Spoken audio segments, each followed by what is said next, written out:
God is truth and brilliance. I got a gun that shoot through ceilings. My feelings left at 9-6 when they killed the prophet, and now they getting killed for profit. I'm Aquaman sailing a yacht. Hey yo, LAZ, if you make music out there and you need some music promo, I got it for you. You heard? Instagram and YouTube. Send me an email at thegenpopllc@gmail.com or DM me on Instagram at Real Saint Laz. Let me know what you working with. Pause. Hey yo, make sure y'all check my new story that I got out. It's stupid long. It's an hour and 21 minutes or something like that. You heard? And it's called The Car Accident. If you ain't see that yet, make sure you go check that. You heard? Snuggle up with your broad or something and toss that on. And make sure you leave extra comments. And that's a fact. Z-Man Suicide Polo with the Ski Man running around the hood like He-Man. Yersk. Hey yo, shout out to the bro Duran. Make sure you go to that Duran playlist. I just created that Duran playlist with all Duran episodes on one playlist. So if you're new to the channel, get familiar. Catch up. Make sure you go check that playlist. New and recent episodes only too, where I got over 400 episodes that you could binge watch. And that's a whole fact. Z-Lord, get at me.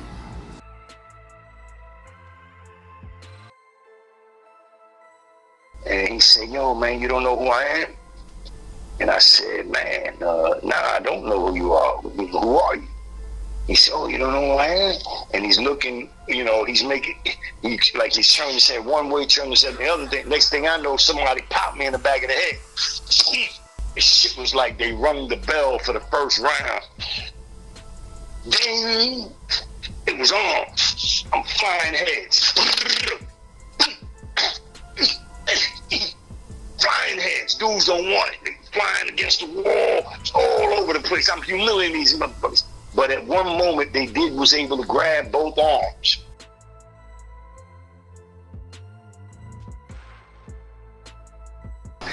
You know what? There was something I was thinking about when I heard my last story over, and I said, hold up. Yo, you missing one of the most important parts of that story. What I failed or what I forgot to mention was that the day before I got busted with the vest on, the wig, and the taxi cab, and the 357. It was a defaced 357. The day before I got busted with that, I was in the hospital for like 6 days. 6 days with 3 bullet wounds. See, remember I told you that I had taken off the heavier vest to put on that other one, the lighter one? Mm-hmm. Well, I had done that like a week before I got knocked off. The week before I got busted in that taxi, I had taken off a heavy ass vest I had on. And I was going this, I ran into a dude I had knocked out like 4 months before that. I knocked him out, kicked him off the block, told him I didn't want him selling his drugs on the block, the whole 9 yards. I ran into him, and oh man. So he pulled out, and he got to shoot me. Where's the first shot was? Let me try to remember. The first one was... He didn't say nothing, he just started shooting as soon as he saw you? Say that again? He ain't say nothing to you, he just started shooting as soon as he saw you? It was something like that. You know, we had a few words, but once he got close enough, I tried to, you know, I knew he had a .38 in his pocket. Somebody told me. You understand? So when he got close enough, I tried to go at him, but he stepped back, and he got off with a shot right in my rib cage, where the vest would have protected me. Remember, I just took off. I swear, I had the vest on the whole day, and the shit got hot. It was summertime. I just took it off literally maybe an hour before that. And so anyway, he hit me right in the chest area, right under the chest. It was an in and out wound. I didn't know that at the time. So I lunged at him again, and he was fast. And he pulled that little jammy back again and blasted me again in the pelvis area, like wherever it was, it knocked me down. You know, it took my legs. It hit me. It's hard to explain where it's at, but it must have hit a nerve because my legs was gone. So what happened is, there's more to the story. I can't tell you everything. So what happened is, he sees that I'm still trying to get at him. Right? Even though I'm on the floor, it's crazy because I'm still going forward. So he starts backing up, and he goes like, I don't know how, it might have been 25 feet away, 30 feet away. And he's kind of walking backwards. So he takes another aim at me. So when he aims at me, I don't know how, this is like the Matrix, man, it's my word. I don't know what made me do it, but remember, I'm in a sitting position, right? My legs can't move. I'm trying to get up. You know how you push your hands? My legs, man, they stuck. It's like I'm stuck to the ground. But when he pointed at me, I was able to lift my leg up. I lifted my leg up to block my face. And I knew I was going to do that, but I knew I had to time it perfectly. Because if I lift it up too soon, it'll just change the angle of the shot. So I had to time it just right. So I'm watching him, and he don't know I'm gonna make this move. Remember, I can't let him know I'm gonna lift the leg up. So I gotta wait till he squeeze the trigger. Soon as he starts squeezing that trigger, I roll like the Matrix, lift my leg up. Pow! Caught me right in the leg, another in and out wound. So when he seen that, he just took off. He said, this motherfucker out of his mind. I'm not button. That's my word. He just took off. Oh no, that's not what happened. I forgot. Hold up. Part of self. Then the brother that I was with, he started.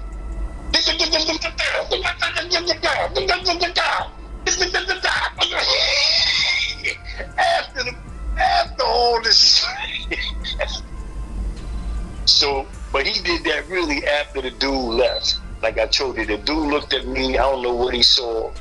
It looked like he saw a ghost, the devil himself. Whatever he saw, he didn't bother to come back and mess with me. And I had a big bag of money. It was a paper bag full of money, a lot of money. And he said, fuck that.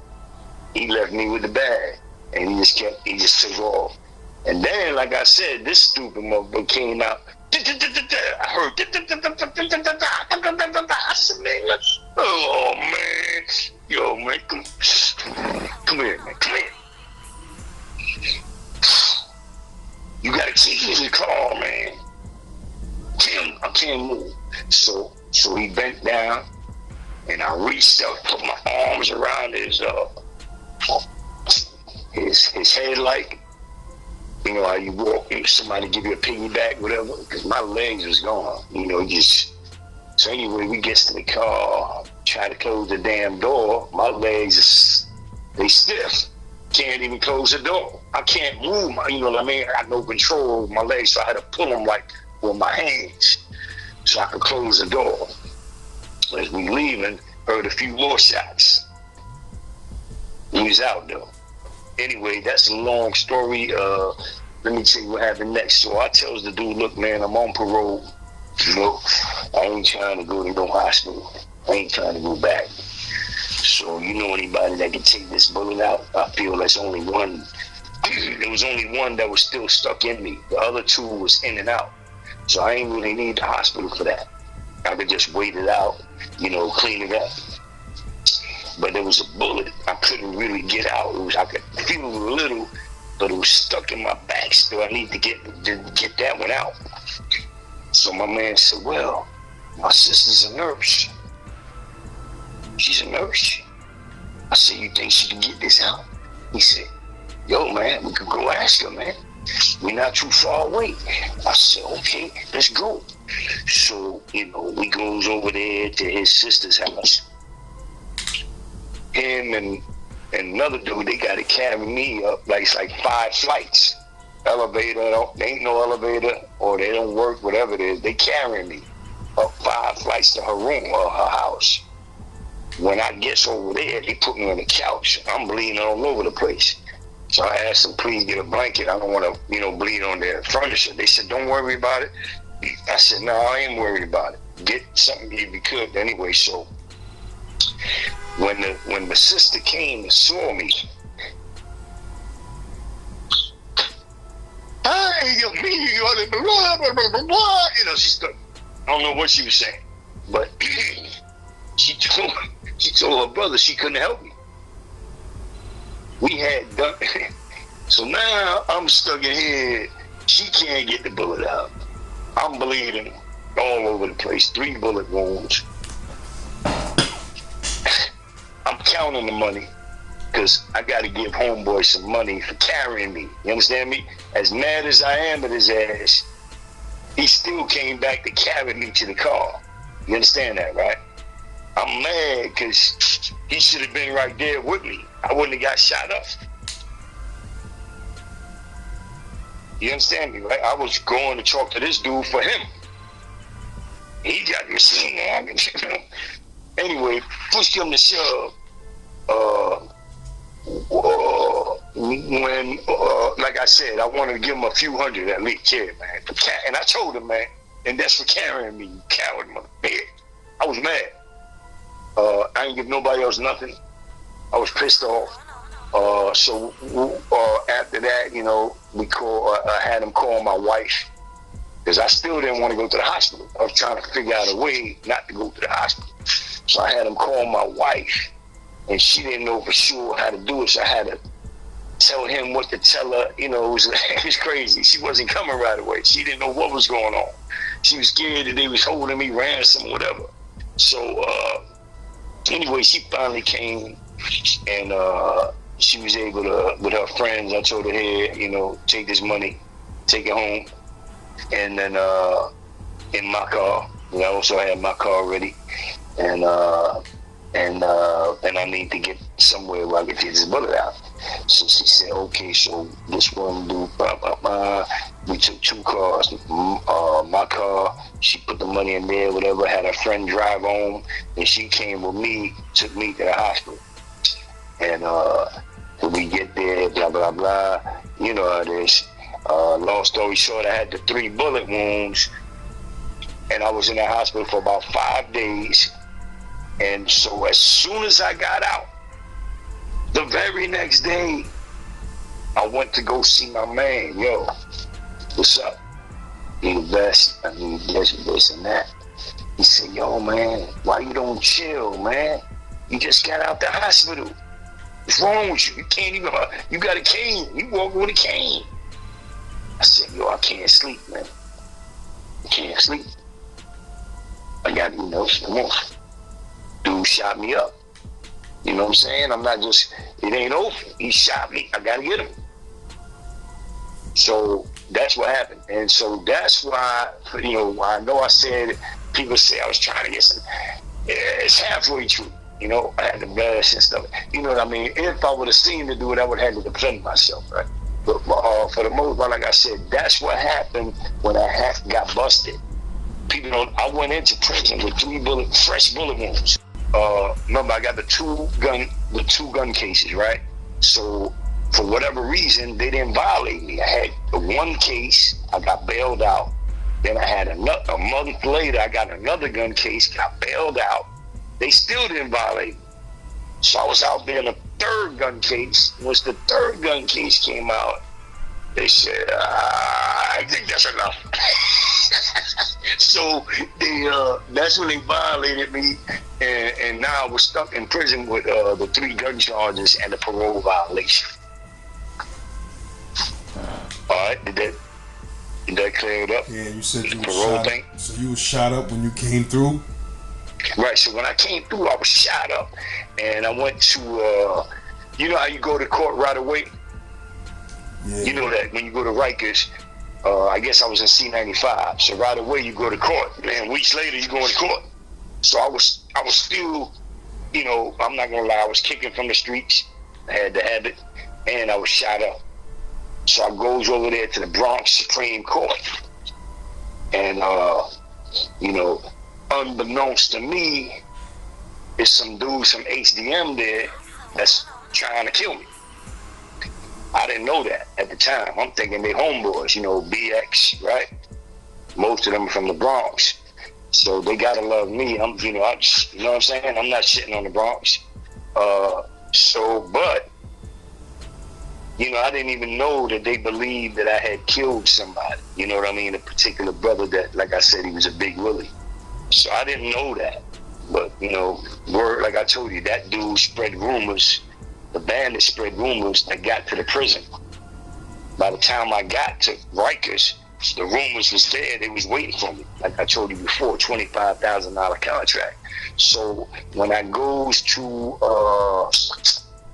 what I had from Bronx House, C95, right? So from C95, I goes to the courthouse, and I go into that big bullpen. It's a big bullpen. It's the Bronx Supreme Court. There's a real big one on the flats. So I goes in there and I plays the wall, you know, the kind of like the corner in the wall, you know. So I see a lot of, you know, some strange ass movement. You know, I'm just one of them body language experts, even from the, you know, even before them 24 years. I already did the 3 years, you know, in my previous biz. So I have a little body language expert shit going on. And I see, like, you know, a little few moves being made here. So I said, oh, somebody about to get it. So I start, you know, positioning myself a little smoothly, but a different position. You know, so I get a different angle of a view at these other brothers that I see doing something kind of, you know, fishy. So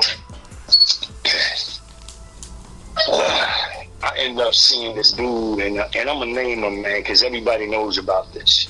You understand me? Everybody knows about this.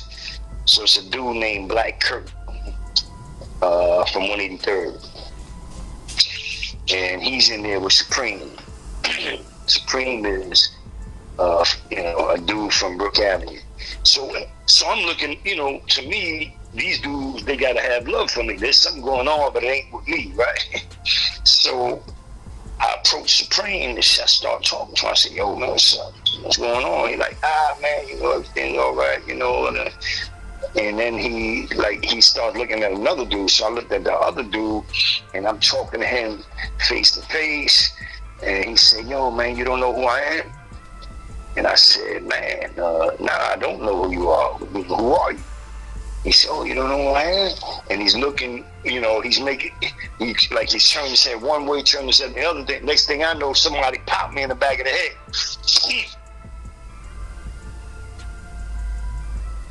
This shit was like they rung the bell for the first round. Ding! It was on. I'm flying heads. Flying heads. Dudes don't want it. They flying against the wall. It's all over the place. I'm humiliating these motherfuckers. But at one moment, they was able to grab both arms. So I don't know what happened. They grabbed both arms, like one dude on one side, the other dude on the other side. And at one point, Kurt was able to come up and kind of hit me in the face. You understand me? Now I'm not going to deny that. He came up and he tried to take my eye out with a little ice pick. Like I told you, when they were scheming, they was taking out ice picks, and I thought I saw a razor. He came right at me, tried to take my eye out, but he missed. Didn't even give me a black eye. I woke up again. Like, and I say woke up, I mean that just turned me up. So I chased, of course he want to run. Chases him. He went into the bathroom area, a little toilet area, and came running back out. I guess he went to drop the jammy or whatever, get rid of it. So he comes back out, I'm on him. What he do? Try to grab my legs like a coward. Like a coward. He don't want to feel these hands of stone. But I still make him feel it through the side. And he grabbing my waist, like, he don't want to get hit in the face. So I'm grabbing on the side. I know how to hit you from every angle. I'm tearing his hands up. Police come in there and grab me, take me out of there. One thing I remember what the police said when he was taking me upstairs, and because they talked to the other, when I say police, I mean the court officers. When they was taking me upstairs, it was a brother, big brother. I remember he was there for a while, and he was telling everybody, yo man, this a old school warrior for real. You know what I'm saying, me? So that was the beginning of my bid, man, in 91, my second bid. So I goes back to C95. After that, I'm in the building for a little while. It was 15 upper. They cells. So I'm on some humble shit. I know dudes is trying to kill me. I'm not trying to make more enemies in the house. I'm trying to be smooth. I might be talking to one dude in the whole house. So I goes on the line, because back then they had like the house gang or whatever. They serve you the food. You walk on a line like in the house, and they bring the house, so they bring the food upstairs like that. Like I said, then the house gang serves you. So you go by with the bowl, and I'm watching the dudes in front of me to see how they, serving their food and what's they getting. So two dudes in front of me asked, it was a tall brother, strong brother. He was tall. He was about 1 foot taller than me. I'm 6 feet. No, I'm not sure. He wasn't 7 feet straight there. He might have been it seemed like he was 1 foot taller than me. He might have been about 6'4". Anyway, so since he did, he put the green beans in a separate little bowl for them, right? He put the green beans, he let them grab another bowl, so put the green beans in there. So I said, oh man, that's perfect, because I don't want to mix the green beans with the other stuff. I love some green beans, but I don't like to mix it with the food. So I tried to do the same thing. I grabbed another bowl and I asked him, if he could put it in here. And that brother looked at me, put his head back, and he just totally ignored me. I say, brother, you mind putting the green beans in here? He just totally ignored me, man. So I was like, I don't know. In other words, he did not put the green beans in the bowl. I had to, get off the line, like, with my regular bowl of food.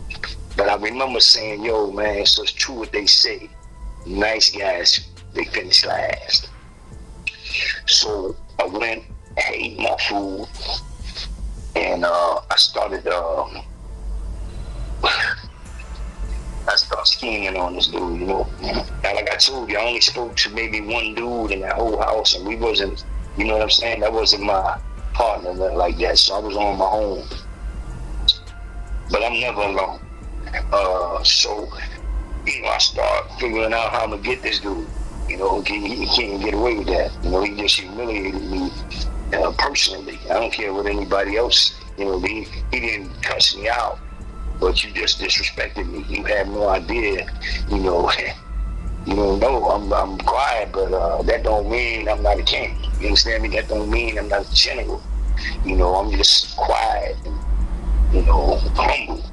But anyway, I ended up running up in the cell after cleaned up. It takes a while, about I don't know, 30 minutes after food is over. They got to clean up, take the food down, all that. I had to wait for all that.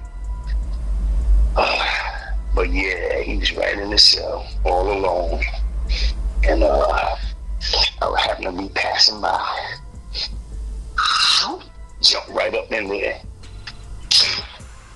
No, well, I said something to him first though. I told him, yo, man, why you ain't, give me that, let me get that extra bowl.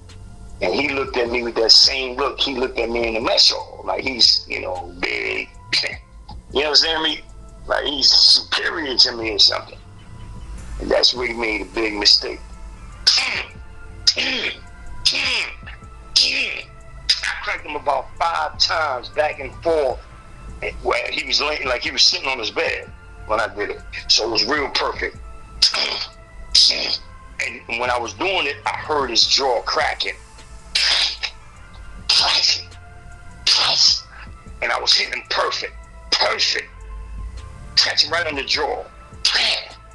So this dude, I don't even know him, Spanish dude, seen what was going on, ran up in the cell and grabbed me.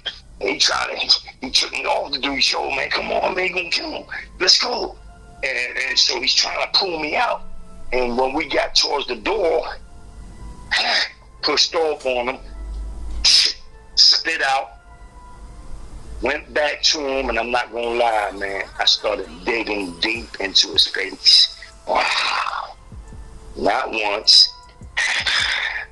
not twice. Wow. I gave him the mark of Zorro. I made sure to leave a Z, on his face.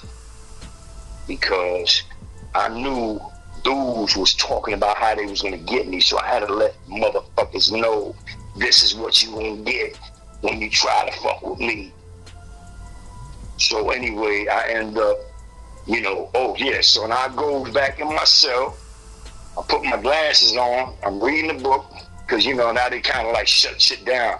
His man, the house crew, they mad, they running up and down the gallery, like, who did, what? I'm in my cell reading a book, looking like Malcolm X. So when they came by, one of his men pointed me out. I said, what? Who? Me? Yeah, get over here. That's it. Took me out of here, took me to One Upper. And from One Upper, I went to the Binge with some time. They had literally had me convinced that I had murder to do, because when I got to One Upper, I had to step to the phone thing, I got to have some phone time. I mean, I may not be the phone owner on day one, but, on day one, I got to get an hour minimum. So I spoke to the dude, Tony Montana, may he rest in peace. I spoke to him. He said, okay, espérate, yo vengo para atrás ahora. And he got on the phone, because we was in the middle of talking. He had that one of them rubber, I'll be right back, I gotta get on, So he got on the phone, and because I was telling him I need to get on. So he said, okay, I'm gonna talk to you when I get off. He got on the phone. When he came back, he said, yo, man, you just came from 15 Upper, right? I said, yeah, 15 Upper. He said, yeah, man. Tú mataste ese tipo. You killed that dude. My people just told me. You understand me, right? So now I'm convinced. Now, what Tony Montana you talking about? You talking about the one that Fat Joe be shouting out? Nah. It's another Tony Montana. A lot of people don't know, but up north he was strong, and especially Rikers Island, he was right alongside with Caballo. You understand me? He was not intimidated by Caballo. You understand me? So anybody who's not intimidated by Caballo or will go at him, they're in another league. And he was in another league. Tony Montana wasn't playing. Matter of fact, he was down with Caballo out there. I know at one point he was with Caballo in the same house, running everybody out of there. I got there when Caballo was gone. So, but anyway, push on the shove. That's how my Rikers Island biz started. So now, remember, them dudes that jumped me in the BRONX Supreme Court, like I said, it was at least 4 of them, right? And the word got back. Everybody who spoke about it say, yo, homeboy humiliated them dudes from HDM. Remember, back then, HDM, you understand me? That's the house of pain. If you in C95, you know, you don't feel as tough as you if you was in HDM. You understand what I'm saying? You know the psychology. So the word got around. Yo, this dude humiliated. So I went out to the yard the very next day. I had a big ass leopard hat on. I used to wear these big ass drum hats. You understand me? On rikers with leopard shit, real crazy. So I'm going out there. I got the Glock around my neck. Cause you know, I hear the shit dudes talking about, yo, we gonna get him when he comes out. You understand me? So I actually literally refused to visit one time. Cause they kept doing that shit when I was on a visit. They was talking shit that they came out to get me. So my lady, I said, look, don't come tomorrow. I gotta go to the yard. So I made sure not to go on the visit so I can go out there and confront this shit. So I went out there. You know, I'm not gonna say everything, but then I went to the gate and I told this dude, man, Kurt, on the gate. I said, yo, Kurt, man, what happened? What happened? So I'm taunting him. You understand me? And those were his boys, and he was there. So he said, yo, man, what you did to such and such. I said, yo, what the fuck you talking about, man? You trying to get me indicted? I'm not here for that. I'm here for gun cases. I'm not here for nobody's, bro. You trying to get me indicted? What's up? I was telling them that shit right on the gate. So I seen them throw a couple of loonies over the gate. From HDM, you could throw shit over the gate to C95. So I already knew that was the dudes that was supposed to get at me. So, you know, I didn't have to worry about them anymore. So anyway, like I said, man, that was a big, very How you important found out move. that the dude didn't die though? No. The funny thing is, this is how they explained it to me. Because you know how the authorities are. If they have any idea that you might have, remember I had at the time, they wasn't telling me, but I was being investigated for some murders in the Bronx. So anytime they have a possibility to give you another body, you understand me? You know, by them putting that kind of pressure on me, you never know if they're trying to get other information out of me. You understand me? They're just putting pressure on me that I got a body, jail body, so I'm fucked up in the head. I'm like, damn, I came in here with guns. But I'll tell you this, that taught me another big lesson.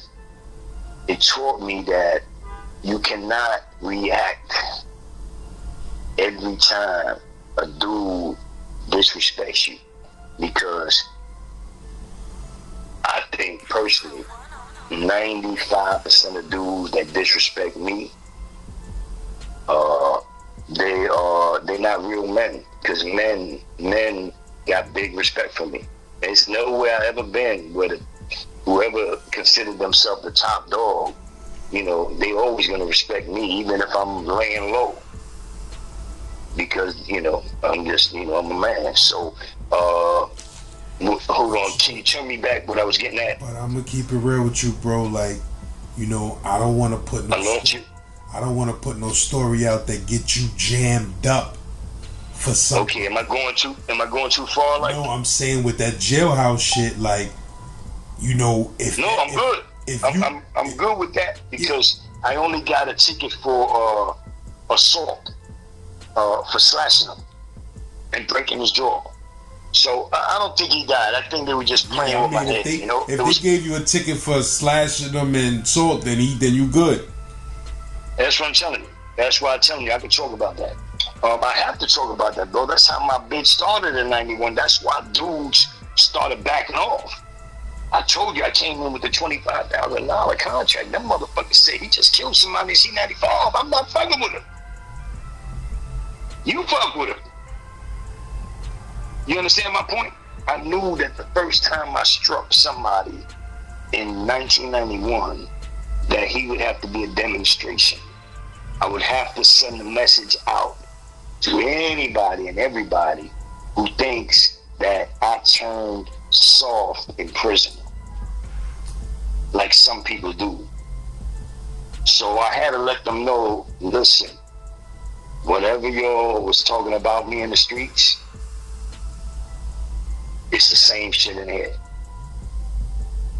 So I'm telling you, Laz, a lot of brothers that was going against me through the years on Rikers, they started being my comrades, because, hey, you know, that's your choice. You want to be my comrade or you want to be my enemy. That's on you.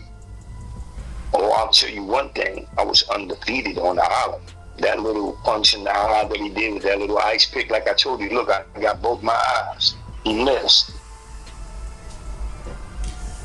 So That's you the ended up only going to the time. Bing for that, though? You ended up going to the Bing for that slashing and all of that?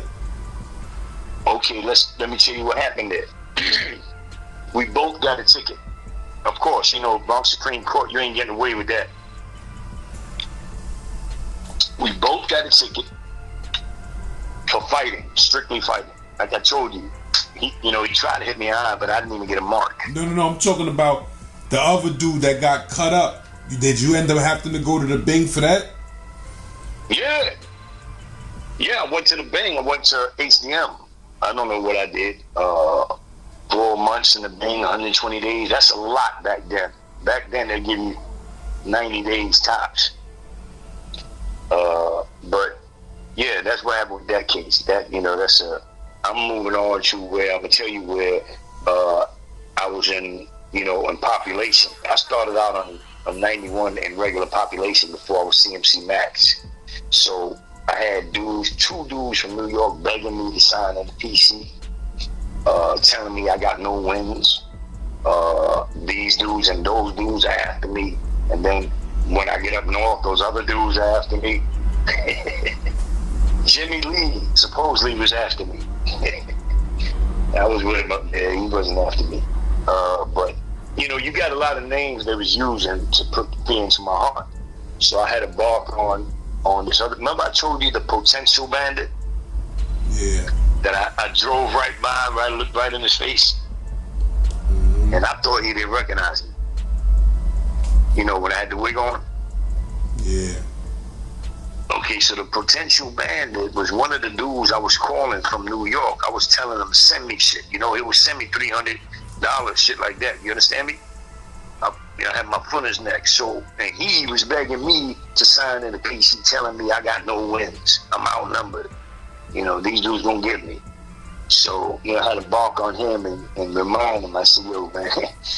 Yeah, anyway, I hate the way I barked on him. I can't really repeat it right now. I was very angry that he said that. But anyway, again, like I said, it turned from that to my homeboys in 183rd getting back with me. You know what I mean? Like saying, yo, I ain't got nothing to do with that. I had a lot of strong brothers saying, I don't want to get into that beef because, you know, those were the dude that it happened. It's not like he killed a little kid or he killed a lady. He killed a 30-year-old grown-ass gangster. If he did it, you know, what am I going to get involved with that for? He did something that men do. That's your beef. And a lot of dudes started turning down, you know, they didn't want that money because it was going to cost them. Like I said, I would go out there to the yard with a big-ass hat. I got one that looks like it right now I'm looking at. So I goes out to the yard with my big-ass brim hat, and it looks a leopard. It looks like a leopard hat. And I'll be going out there, what's up with y'all? Who's it? Who wants it? Yo, come here. You took that contract. No, man. Hey, you sure? Yo, I was on it. So it turned from, like I said, from me supposedly being scared to death, or what they would like, into, like I said, man, me standing my ground. And like I said, man, with I don't take all the credit. I think I have some what you want to call angels, spirits, whatever you want to call them. I can't take all the credit. But I can tell you this. I didn't get hit one time in my 24 years